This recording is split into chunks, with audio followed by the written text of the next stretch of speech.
नमस्कार साथियों, मैं हूं केबी और डेली करंट अफेयर के एक नए वीडियो में आप सभी का स्वागत है। तो इस वीडियो में हम 23 अप्रैल 2020 से जो भी महत्वपूर्ण प्रश्न आपकी परीक्षाओं में पूछे जा सकते हैं उन सभी प्रश्नों को डिस्कस करेंगे।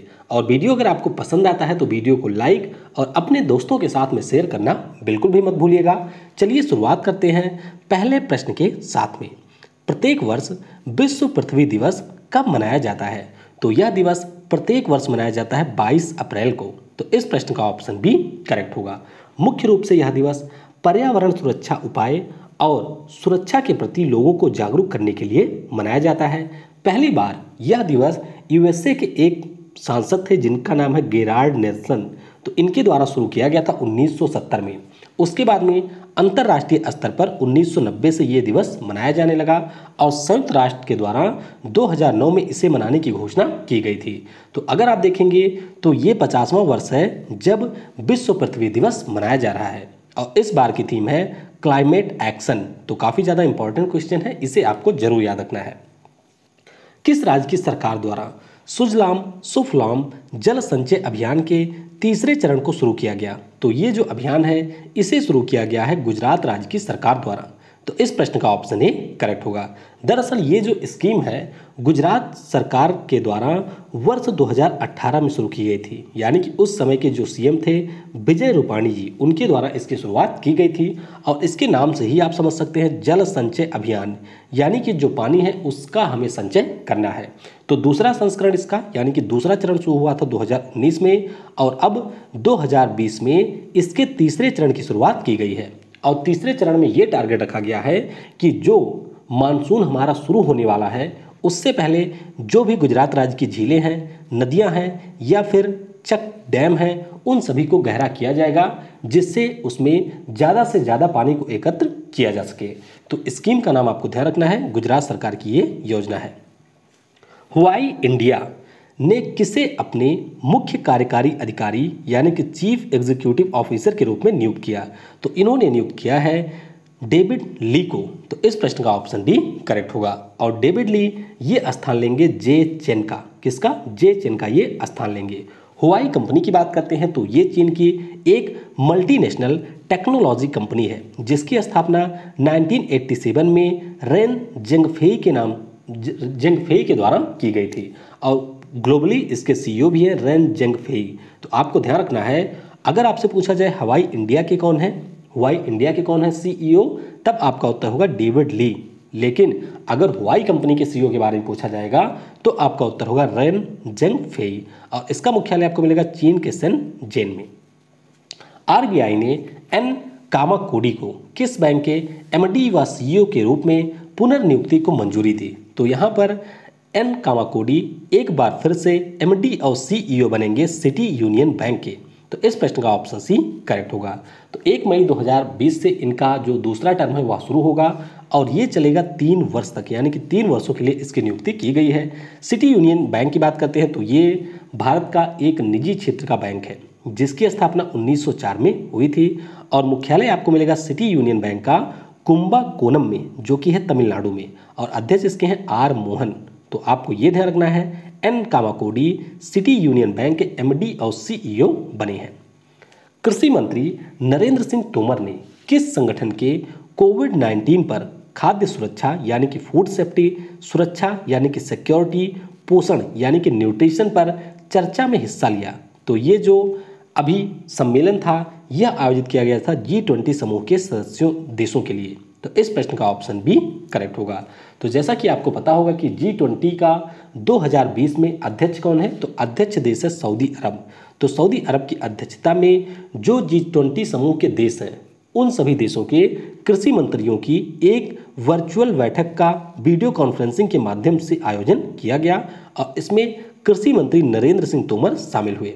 ध्यान रखिएगा, अभी जो खरीफ की फसलों पर राष्ट्रीय सम्मेलन हुआ था उसमें भी नरेंद्र सिंह तोमर ने अध्यक्षता की थी और इन्हीं के द्वारा किसान रथ नाम का पोर्टल भी लॉन्च किया गया है। वर्ष 2020 के लिए किसे विलियम ई कॉल्बी पुरस्कार से सम्मानित किया जाएगा? तो ये जो विलियम ई कॉल्बी पुरस्कार है इससे सम्मानित किया जाएगा एडम हिगिनबॉटम को। तो इस प्रश्न का ऑप्शन सी करेक्ट होगा।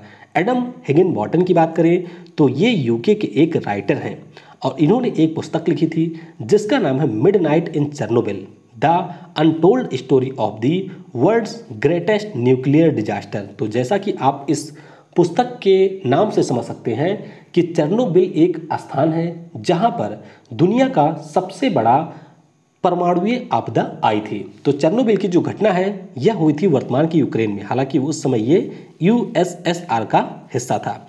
तो ये घटना हुई थी 26 अप्रैल 1986 को, जब इस रिएक्टर में विस्फोट हो गया था। हालांकि दुनिया को बहुत बाद में इसके बारे में पता चला था जब इसका रेडिएशन नॉर्वे और फिनलैंड के देशों तक पहुंच गया था। तो इस किताब को लिखा है एडम हिगिनबॉटम ने और इसीलिए इन्हें विलियम ई कॉल्बी पुरस्कार दिया जाएगा। ध्यान रखिएगा ये जो पुरस्कार है विलियम ई कॉल्बी पुरस्कार, यह वर्ष 1999 में CIA यानी कि सेंट्रल इन्वेस्टिगेशन एजेंसी जो कि है USA की, उसके पूर्व निदेशक कोल्बी निक्सन के नाम पर स्थापित किया गया था। और यहाँ पर आप देख सकते हैं ये पुस्तक जिसका नाम है midnight in Chernobyl, the untold story of the world's greatest nuclear disaster. कोविड-19 से संबंधित प्रश्नों के त्वरित समाधान प्रदान करने के लिए किसने कोविड इंडिया सेवा प्लेटफॉर्म लॉन्च किया? तो ये लॉन्च किया है हमारे स्वास्थ्य और परिवार कल्याण मामलों के मंत्री डॉक्टर हर्षवर्धन ने। तो इस प्रश्न का ऑप्शन ए करेक्ट होगा। तो यहाँ पर एक प्रशिक्षित विशेषज्ञों की टीम होगी जिसके द्वारा अगर कोविड-19 से संबंधित आपके कोई प्रश्न है तो उसका उत्तर इस टीम के द्वारा दिया जाएगा। इससे पहले केंद्र सरकार के द्वारा आरोग्य सेतु नाम का ऐप लॉन्च किया गया था। Integrated government online training portal भी लॉन्च किया गया। सहयोग नाम का एक पोर्टल भी लॉन्च किया गया है जहां पर आपको सारी जानकारियां मिलेंगी, कौन सा हॉस्पिटल कहां पर है, कौन सा क्वारंटीन सेंटर कहां पर है, कहां पर टेस्टिंग हो रही, इन सब के बारे में। और एक युक्ति नाम का प्लेटफॉर्म भी लॉन्च किया गया है। तो इन सब के बारे में भी आपको ध्यान रखना है। किस राज्य की सरकार ने ई संजीवनी OPD के माध्यम से ऑनलाइन चिकित्सा परामर्श सेवा प्रदान करने की घोषणा की? तो ये घोषणा की है हिमाचल प्रदेश की सरकार ने। तो इस प्रश्न का ऑप्शन डी करेक्ट होगा। तो लॉकडाउन के दौरान जो राज्य के अन्य बीमार लोग हैं वे ऑनलाइन ई संजीवनी OPD पोर्टल के माध्यम से राज्य के जो 16 डॉक्टर नियुक्त किए गए हैं विभिन्न मेडिकल कॉलेज के विभिन्न विभागों के, उनसे निःशुल्क परामर्श ले सकते हैं अपनी बीमारी के बारे में। तो ध्यान रखिएगा इसकी शुरुआत की है हिमाचल प्रदेश की सरकार ने। बेंजामिन नेतन्याहू किस देश के प्रधानमंत्री हैं? तो बेंजामिन नेतन्याहू की बात करें तो ये प्रधानमंत्री हैं इजराइल के। तो इस प्रश्न का ऑप्शन भी करेक्ट होगा। अब ये चर्चा में क्यों आए? इजराइल देश की अगर हम लोग बात करते हैं जो कि आपके पश्चिमी एशिया का एक देश है, वहाँ पर पिछले एक वर्ष में 4 बार चुनाव हो चुके हैं। तो वहाँ पर अभी तक कोई अस्थायी सरकार थी, यानी कि अस्थायी सरकार नहीं थी। तो इसीलिए बेंजामिन नेतन्याहू की जो लिक्विड पार्टी है और जो इनका प्रमुख विपक्षी दल है जिसका नाम है ब्लू एंड व्हाइट, तो इसके प्रमुख बेनी गेट्स ने कोविड-19 के मद्देनजर एक आपातकालीन सरकार बनाने के लिए सहमति बनाई है और दोनों ने आपस में गठबंधन किया है। तो इसीलिए बेंजामिन नेतन्याहू यहाँ पर चर्चा में है। बात करते हैं इजराइल देश की, तो यहाँ की राजधानी आपको मिलेगी जेरूसलम में। और मुद्रा क्या है ये आपको नीचे कमेंट सेक्शन में बताना है। किस शहर द्वारा गृह संगरोध यानी कि होम क्वारंटीन किए गए लोगों की निगरानी के लिए साइम ऐप को लॉन्च किया गया? तो ये जो साइम ऐप है इसे लॉन्च किया है पुणे ने। तो इस प्रश्न का ऑप्शन सी करेक्ट होगा। तो पुणे नगर निगम के द्वारा इसे लॉन्च किया गया। इसमें GPS ट्रैकिंग है और कलर कोड के ऊपर ये आधारित है, यानी कि इसमें रेड, येलो और ग्रीन नाम के कलर कोड भी होंगे और जिन व्यक्तियों को होम क्वारंटाइन किया गया है उन्हें इस ऐप को इंस्टॉल करना अनिवार्य है। तो इंस्टॉल कर लेने के बाद में उनकी पूरी मॉनिटरिंग इस साइम ऐप के माध्यम से की जा सकेगी। इसी प्रकार से एक ऐप लगाया था किसने? IIT मुंबई ने, जिसका नाम था क्वारंटाइन। तो ये भी लोगों पर नज़र रखने के लिए लॉन्च किया गया था। किस देश में पहली बार कच्चे तेल की कीमतें $0 के नीचे चली गई? तो ये जो कच्चे तेल की कीमतें हैं ये अमेरिका में $0 के नीचे चली गई हैं। अब ध्यान रखिएगा आप एक चीज़ कि जो ये हमारा क्रूड ऑयल होता है यानी कि कच्चा तेल होता है, ऐसा नहीं है कि पूरी दुनिया में एक समान क्रूड ऑयल आपको मिलेगा। इसकी भौगोलिक लोकेशन के आधार पर इसका जो प्रकार होता है वह भी बदलता रहता है। यानी कि ये जरूरी नहीं है कि जो कच्चा तेल आपको USA में मिल रहा है वही कच्चा तेल आपको रूस में भी मिले या वही कच्चा तेल आपको सऊदी अरब में मिले। तो ये ज्योग्राफिकल लोकेशन के आधार पर इनका जो प्रकार है वह बदलता रहता है। तो यूएसए का एक है WTI ऑयल, तो इसका जो दाम है ये चला गया -40 बैरल तक, यानी कि अगर आप 1 बैरल कच्चा तेल लेंगे तो साथ में आपको $40 भी दिए जाएंगे।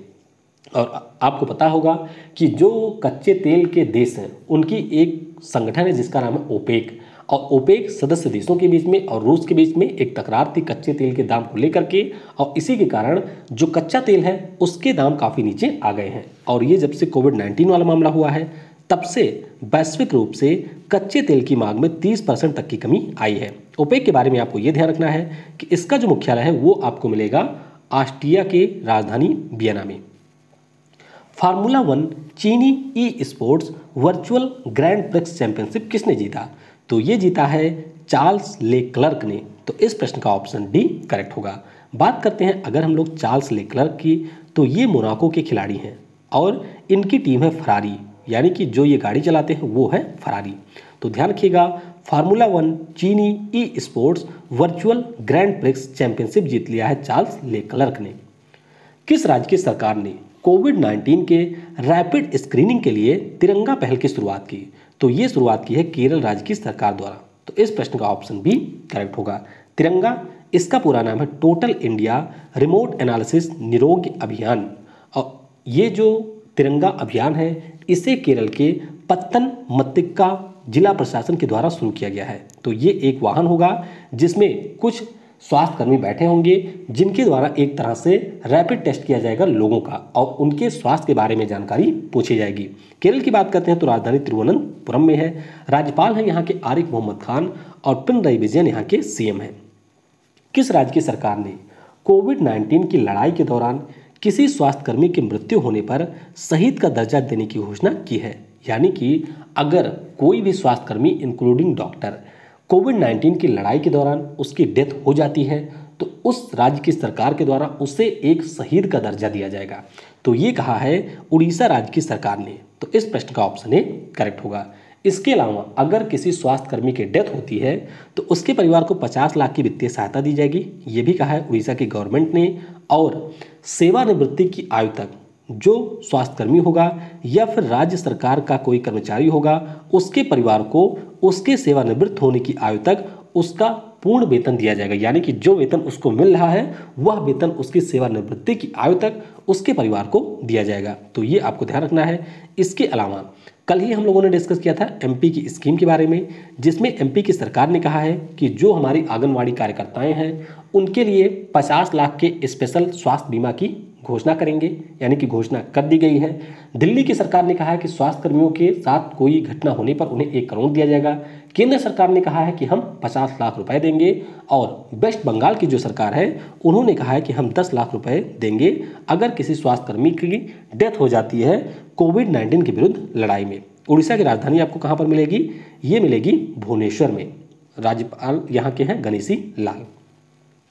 आरबीआई ने राज्य और यूनियन टेरिटरी के लिए वित्तीय वर्ष 2020-21 के पहले छमाही के लिए तरीके व साधन अग्रिम, जिसे हम वेज एंड मीन्स एडवांसेस कहते हैं, इसको बढ़ा करके कितने रुपए निर्धारित किया है? तो ये पहले था 1.2 लाख करोड़, अब इसे बढ़ा करके आरबीआई के द्वारा 2 लाख करोड़ कर दिया गया है। तो इस प्रश्न का ऑप्शन डी करेक्ट होगा। तो ये जो होता है यानी कि वेज एंड मीन्स एडवांस, इसके अंतर्गत जो हमारी राज्य या केंद्र सरकार होती हैं वे आरबीआई से पैसा लेती हैं। किससे? आरबीआई से पैसा लेती हैं। जैसे आपको पता होगा कि आप अपना अकाउंट खोलते हैं किसी बैंक में, और बैंक में आपको ओवरड्राफ्ट की सुविधा भी मिलती है अगर आपका क्रेडिट अच्छा हुआ। तो उसी प्रकार से जो हमारे राज्य और केंद्र सरकार होते हैं इनका अकाउंट होता है आरबीआई में।